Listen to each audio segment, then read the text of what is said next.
احباب، اللہ رب العالمین کا بے پناہ شکر ہے کہ اس نے ہم سب کو انسانی شکل میں پیدا کیا ہے۔ اس کی نوازشات میں سے ایک نوازش اور عنایت یہ بھی ہے کہ اس نے ہم سب کو آقا رحمت جناب محمد مصطفیٰ صلی اللہ علیہ وسلم آپ کی امت میں پیدا ہونے کا اعزاز عطا فرمایا۔ اب اس سے آگے ایک ذمہ داری ہماری بھی ہے، دعا کریں اور کوشش کریں اللہ کریم ہم سب کو آقا رحمت کا امتی ہونے کا اور امتی بن کے رہنے کا اللہ موقع اور توفیق عطا فرمائے۔ اس بزم میں تشریف فرما جملہ صاحبان اور عظیم اور تقریم کے مسند میں تشریف فرما جملہ صاحبان، بالخصوص میزبان مجلس جناب ظفر اقبال غازی صاحب۔ احباب، ہم جتنے صاحبان یہاں پہ موجود ہیں، ایک بات تو یہ ہے کہ غازی عبد الرحمن صاحب کی زندگی سے ہم نے نوجوان نسل کو پیغام دینا ہے۔ نوجوان نسل کو پیغام ہم نے کیا دینا ہے احباب؟ میں نے خود نہیں سنا، لیکن کسی محترم ذاتی نے جناب پروفیسر کے والے سے ذکر کیا کہ انہوں نے غازی صاحب کی زندگی سے ایک گوشہ اور ایک کوشہ ہمارے سامنے رکھا ہے۔ اس میں سے ایک بات یہ بھی تھی، وہ یہ تھی کہ وہ درست بات کہہ سکتے تھے، حق بات کہہ سکتے تھے، جو میرے خیال میں آج کے اس دور میں اگر ہم میں کوئی کمی ہے تو وہ یہی ہے۔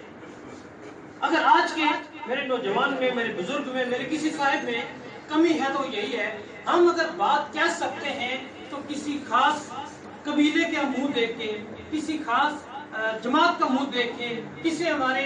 سیاسی رہنما کا منہ دیکھ کے نہیں، میرے محبوب نبی صلی اللہ علیہ وسلم کی ایک حدیث پاک کا مفہوم ہے۔ آقا رحمت نے فرمایا کہ اگر اللہ رب العالمین کسی صاحب کو یہ توفیق دیتا ہے کہ وہ سچی بات کہہ سکتا ہے، حق بات کہہ سکتا ہے، تو یہ جان لیجئے کہ اللہ رب العالمین اس سے راضی ہو چکا ہے کہ اس کی زبان سے سچ جاری ہو چکا ہے۔ جناب سیدنا عمر فاروق رضی اللہ عنہ کا ایک ارشاد ہے، آپ کا قول ہے، فرماتے ہیں جناب سیدنا عمر فاروق فرماتے ہیں کہ جب ایک انسان 40 دن تک سچی بات کہتا ہے اور رب کا حق پورا کرتا ہے، فریضہ پورا کرتا ہے، نماز ادا کرتا ہے، سچی بات کہتا ہے، 40 دنوں کے بعد اللہ اسے ایک کمال درجہ یہ عطا کرتا ہے کہ اس کی زبان پر ہمیشہ کے لیے سچ جاری فرما ہے۔ اب اگر ہم اس تناظر میں اپنے آپ کو دیکھنا چاہیں تو شاید یہ سوال ہمارے لیے بڑا سوال ہوگا کہ اگر آج ہم سچی بات نہیں کہہ سکتے تو اس کا مطلب یہ ہے کہ 40 دن ہم نے سچ نہیں بولا ہے۔ اب آپ یہ بظاہر ایک مشکل امر ہے،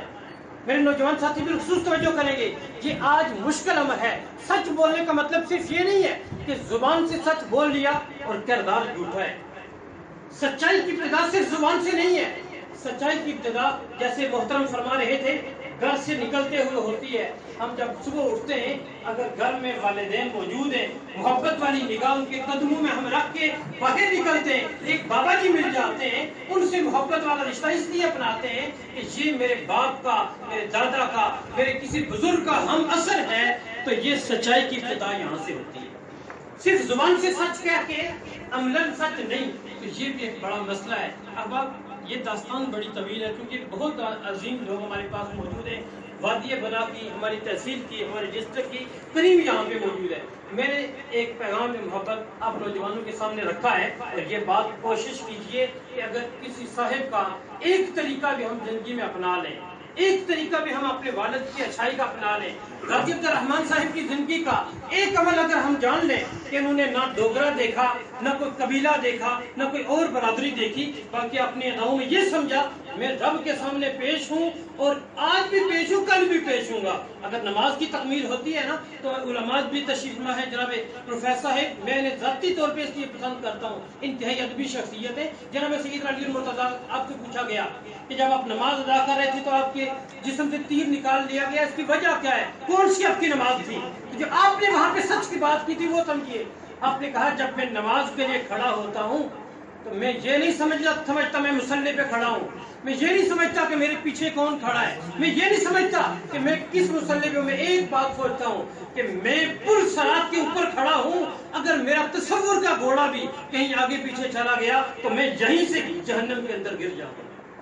میں بتانا یہ چاہتا ہوں احباب، یہ جو داستان ہے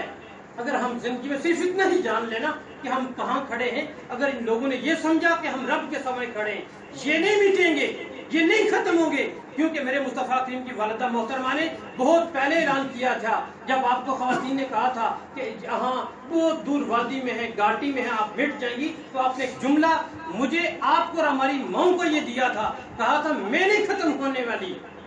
میں نہیں ختم ہونے والی، بلکہ ذکری بات، میرا ذکر ہمیشہ باقی رہے گا۔ پوچھنے لگی اس کی کیا وجہ ہے؟ فرمایا انی قد ولدت طہرا، میں ایک ایسا بیٹا جنم دے کے جاؤں گی کہ جو جب تک کائنات باقی رہے گی اس کا عمل اور اس کا کارنامہ، اس کی ادائیں اور اس کا اسوہ لوگوں کے سامنے رہے گا۔ جب میرا بیٹا ایسے زندہ رہے گا تو میں ہمیشہ زندہ رہوں گا۔ جن لوگوں نے، جن ماؤں نے، جن بہنوں نے، جن بھائیوں نے اپنی اولاد کو زندہ کرنے کی کوشش کی ہے، اپنے آپ کو زندہ کرنے کی کوشش کی ہے، انہوں نے اپنے آپ کو کسی دنیا کے خدا کے سامنے نہیں جھکایا، بلکہ اس رب کے سامنے جھکایا ہے، اسی رب کے سامنے کھڑا کیا ہے۔ جب انسان سب کچھ چھوڑ کے رب کے حضور حاضر ہو جاتا ہے تو میرا رب بھی باقی رہنے والا ہے، اس کے ساتھ تعلق رکھنے والا بھی باقی رہتا ہے۔ بس ماشاءاللہ، بہت خوب۔